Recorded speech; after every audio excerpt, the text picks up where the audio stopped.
The Gift of the Magi. $1.87. That was all. And 60 cents of it was in pennies. Pennies saved 1 and 2 at a time by bulldozing the grocer and the vegetable man and the butcher until one's cheeks burned with the silent imputation of parsimony that such close dealing implied. 3 times Della counted it. $1.87. And the next day would be Christmas. There was clearly nothing to do but flop down on the shabby little couch and howl, so Della did it. Which instigates the moral reflection that life is made up of sobs, sniffles, and smiles, with sniffles predominating. While the mistress of the home is gradually subsiding from the first stage to the second, take a look at the home. A furnished flat at $8 per week. It did not exactly beggar description, but it certainly had that word on the lookout for the mendicancy squad. In the vestibule below was a letter box, into which no letter would go, and an electric button from which no mortal finger could coax a ring. Also appertaining thereunto was a card bearing the name Mr. James Dillingham Young. The Dillingham had been flung to the breeze during a former period of prosperity, when its possessor was being paid $30 per week. Now, when the income was shrunk to $20, though, they were thinking seriously of contracting to a modest and unassuming D. But whenever Mr. James Dillingham Young came home and reached his flat above, he was called Jim, and greatly hugged by Mrs. James Dillingham Young, already introduced to you as Della, which is all very good. Della finished her cry and attended to her cheeks with the powder rag. She stood by the window and looked out dully at a gray cat walking a gray fence in a gray backyard. Tomorrow would be Christmas Day, and she had only $1.87 with which to buy Jim a present. She had been saving every penny she could for months, with this result. $20 a week doesn't go far. Expenses had been greater than she had calculated. They always are. Only $1.87 to buy a present for Jim, her Jim. Many a happy hour she had spent planning for something nice for him, something fine and rare and sterling, something just a little bit near to being worthy of the honor of being owned by Jim. There was a pier glass between the windows of the room. Perhaps you have seen a pier glass in an $8 flat. A very thin and very agile person may, by observing his reflection in a rapid sequence of longitudinal strips, obtain a fairly accurate conception of his looks. Della, being slender, had mastered the art. Suddenly she whirled from the window and stood before the glass. Her eyes were shining brilliantly, but her face had lost its color within 20 seconds. Rapidly, she pulled down her hair and let it fall to its full length. Now, there were 2 possessions of the James Dillingham Youngs in which they both took a mighty pride. One was Jim's gold watch that had been his father's and his grandfather's. The other was Della's hair. Had the Queen of Sheba lived in the flat across the air shaft, Della would have let her hair hang out the window some day to dry, just to depreciate Her Majesty's jewels and gifts. Had King Solomon been the janitor, with all his treasures piled up in the basement, Jim would have pulled out his watch every time he passed, just to see him pluck at his beard from envy. So now Della's beautiful hair fell about her, rippling and shining like a cascade of brown waters.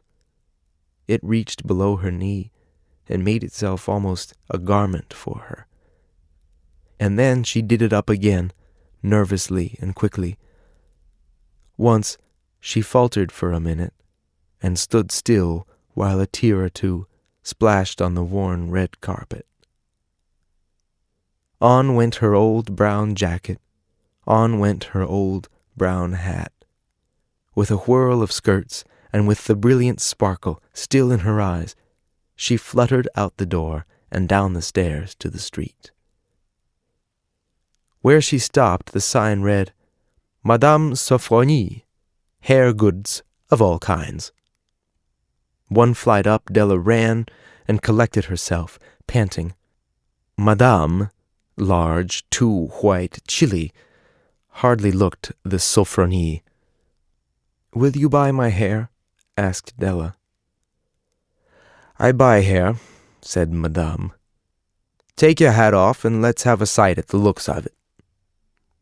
Down rippled the brown cascade. $20, said Madame, lifting the mass with a practiced hand. "Give it to me, quick," said Della. Oh, and the next 2 hours tripped by on rosy wings. Forget the hashed metaphor. She was ransacking the stores for Jim's present. She found it at last. It surely had been made for Jim and no one else.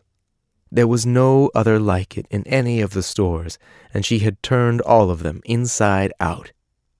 It was a platinum fob chain, simple and chaste in design, properly proclaiming its value by substance alone, and not by meretricious ornamentation, as all good things should do. It was even worthy of the watch.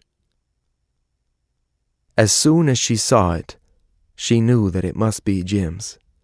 It was like him. Quietness and value. The description applied to both. $21 they took from her for it, and she hurried home with the 87 cents. With that chain on his watch, Jim might be properly anxious about the time in any company. Grand as the watch was, he sometimes looked at it on the sly on account of the old leather strap that he used in place of a chain. When Della reached home, her intoxication gave way a little to prudence and reason. She got out her curling irons and lighted the gas, and went to work repairing the ravages made by generosity added to love. Which is always a tremendous task, dear friends, a mammoth task. Within 40 minutes, her head was covered with tiny, close-lying curls that made her look wonderfully like a truant schoolboy. She looked at her reflection in the mirror long, carefully, and critically. "If Jim doesn't kill me," she said to herself, "before he takes a second look at me, he'll say I look like a Coney Island chorus girl. But what could I do? Oh, what could I do with $1.87? At 7 o'clock, the coffee was made and the frying pan was on the back of the stove, hot and ready to cook the chops. Jim was never late. Della doubled the fob chain in her hand and sat on the corner of the table near the door that he always entered. Then she heard his step on the stair away down on the first flight, and she turned white for just a moment. She had a habit for saying little silent prayer about the simplest everyday things, and now she whispered, "Please, God, make him think I am still pretty." The door opened and Jim stepped in and closed it. He looked thin and very serious. Poor fellow, he was only 22, and to be burdened with a family. He needed a new overcoat, and he was without gloves. Jim stopped inside the door, as immovable as a setter at the scent of a quail. His eyes were fixed upon Della, and there was an expression in them that she could not read, and it terrified her. It was not anger, nor surprise, nor disapproval, nor horror, nor any of the sentiments that she had been prepared for. He simply stared at her fixedly, with that peculiar expression on his face. Della wriggled off the table and went for him. "Jim, darling," she cried, "don't look at me that way.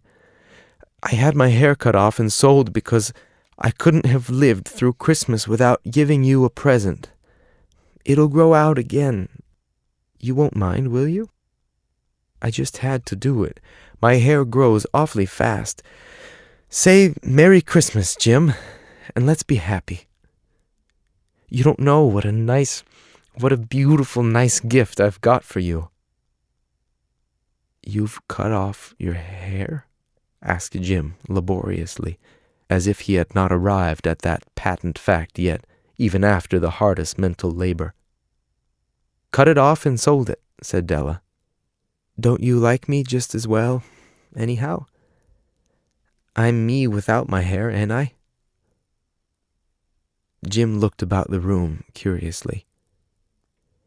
"You say your hair is gone," he said, with an air almost of idiocy. "You needn't look for it," said Della. "It's sold, I tell you. Sold and gone, too. It's Christmas Eve, boy. Be good to me, for it went for you. Maybe the hairs of my head were numbered," she went on with sudden serious sweetness, "but nobody could ever count my love for you. Shall I put the chops on, Jim?" Out of his trance, Jim seemed quickly to wake. He enfolded his Della. For 10 seconds, let us regard with discreet scrutiny some inconsequential object in the other direction. $8 a week, or $1 million a year, what is the difference? A mathematician or a wit would give you the wrong answer. The Magi brought valuable gifts, but that was not among them. This dark assertion will be illuminated later on. Jim drew a package from his overcoat pocket and threw it upon the table. "Don't make any mistake, Dell," he said, "about me. I don't think there's anything in the way of a haircut or a shave or a shampoo that could make me like my girl any less. But if you'll unwrap that package, you may see why you had me going a while at first."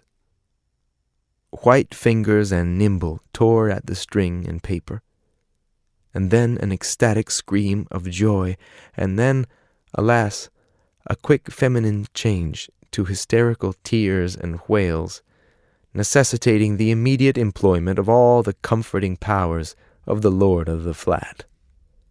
For there lay the combs, the set of combs, side and back, that Della had worshipped long in a Broadway window. Beautiful combs, pure tortoiseshell, with jeweled rims, just the shade to wear in the beautiful vanished air. They were expensive combs, she knew, and her heart had simply craved and yearned over them without the least hope of possession, and now they were hers. But the tresses that should have adorned the coveted adornments were gone. But she hugged them to her bosom, and at length she was able to look up with dim eyes and smile and say, "My hair grows so fast, Jim."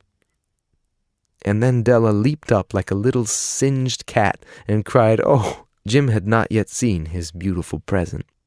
She held it out to him eagerly upon her open palm. The dull, precious metal seemed to flash with a reflection of her bright and ardent spirit. "Isn't it a dandy, Jim? I hunted all over town to find it. You'll have to look at the time 100 times a day now. Give me your watch. I want to see how it looks on it." Instead of obeying, Jim tumbled down on the couch and put his hands under the back of his head and smiled. "Dell," said he, "let's put our Christmas presents away and keep 'em a while. They're too nice to use just at present. I sold the watch to get the money to buy your combs. And now, suppose you put the chops on." The Magi, as you know, were wise men, wonderfully wise men, who brought gifts to the babe in the manger. They invented the art of giving Christmas presents.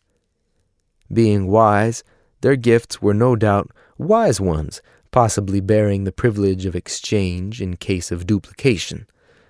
And here I have lamely related to you the uneventful chronicle of two foolish children in a flat, who most unwisely sacrificed for each other the greatest treasures of their house.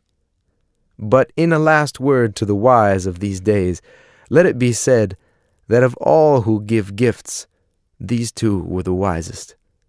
Of all who give and receive gifts, such as they are wisest. Everywhere they are wisest.